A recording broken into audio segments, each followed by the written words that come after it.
நண்பர்களுக்கு வணக்கம். இந்த கோயிலில் முக்கியமாக 3 அதிசயங்கள் இருக்குது. நம்ம இந்த கோயிலில் என்ன அதிசயம் அப்படின்னு பார்க்க முன்னாடி, இந்த கோயில் எங்கே இருக்குது அப்படின்னாக்கா, தருமபுரி மாவட்டம் பெண்ணாகரத்து பக்கத்தில் நெருப்பூர் கிட்ட தான் இருக்குது இந்த கோயில் பேர் ஸ்ரீ முத்தையன் கோவில். இந்த கோவில் ஏன் இங்கே உருவாச்சு, எப்படி உருவாச்சு அப்படிங்கிற டீட்டெயில் பற்றி பார்க்கலாம்.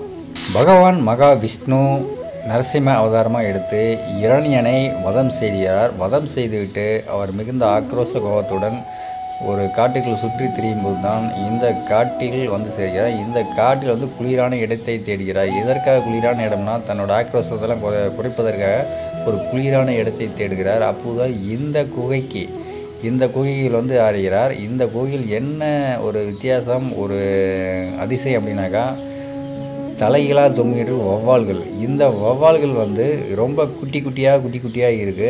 ஆனாக்கா நம்ம எப்போவுமே குகைக்குள்ளே போனோம் அப்படின்னாக்கா வௌவால்கள் வெளியே எல்லாமே பறந்து போயிடும். ஆனால் இங்கே இருக்கிற வௌவால்கள் அப்படி பறந்து போகிறதில்ல.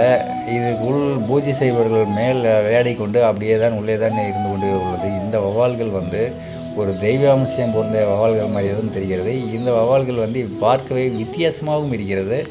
ஓய்வு எடுப்பதற்காக இந்த குகைக்குள் தங்கியவர் இந்த இடத்திலேயே தங்கிவிட்டார் என்று சொல்வதாக இந்த ஊர் மக்களின் ஐதீகமாக உள்ளது. அதற்கப்புறம் இங்கே பெரிய மரம், இந்த மரத்துக்கு அடியில் தான் இந்த குகையும் உள்ளது. இதில் இன்னொரு அதிசயம் என்னவென்றால், இங்கே இருக்கும் சாமி சிலைகள் அருகிலேயே சிறு சிறு கல் புற்றுகளாக வளர்ந்து கொண்டே வருவதாக சொல்கிறார்கள். அது மட்டுமல்ல, இந்த மரத்தின் வேரிலிருந்து என்றுமே வற்றாத நீரூற்றும் ஒன்று கொண்டே உள்ளது. இந்த நீரூற்று இதுவரை வற்றியதாக சரித்திரமும் கிடையாது. இந்த நீரை தான் இங்கு வரும் பக்தர்கள் அனைவரும் புனித தீர்த்தமாகவும் பயன்படுத்துகிறார்கள். இந்த தீர்த்தத்தில் உள்ள மிகவும் ஒரு மருத்துவ குணம் இருப்பதாகவும் இங்கு உள்ளவர்கள் சொல்கிறார்கள். நீங்களும் இந்த கோயிலுக்கு வந்தீங்கன்னாக்கா இந்த தீர்த்தத்தை பயன்படுத்தி பாருங்கள். உங்களுக்கும் இந்த கடவுளோட அருள் கிடைக்கும். இந்த கோவில் எங்கே இருக்குது அப்படின்னாக்கா, தருமபுரி மாவட்டம் பெண்ணாகரம் நெருப்பூரில் இருக்கும் ஸ்ரீ முத்தையன் கோவில் தான் இது. இந்த கோயிலுக்கு நீங்களும் சென்று வந்தால் நல்ல மன நிம்மதியுடன் நல்ல அருளும் கிடைக்கும். சென்று ஒரு முறை தரிசித்து வாருங்கள் இந்த நரசிம்ம ஸ்ரீ முத்தையன் சுவாமியை.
Thank you.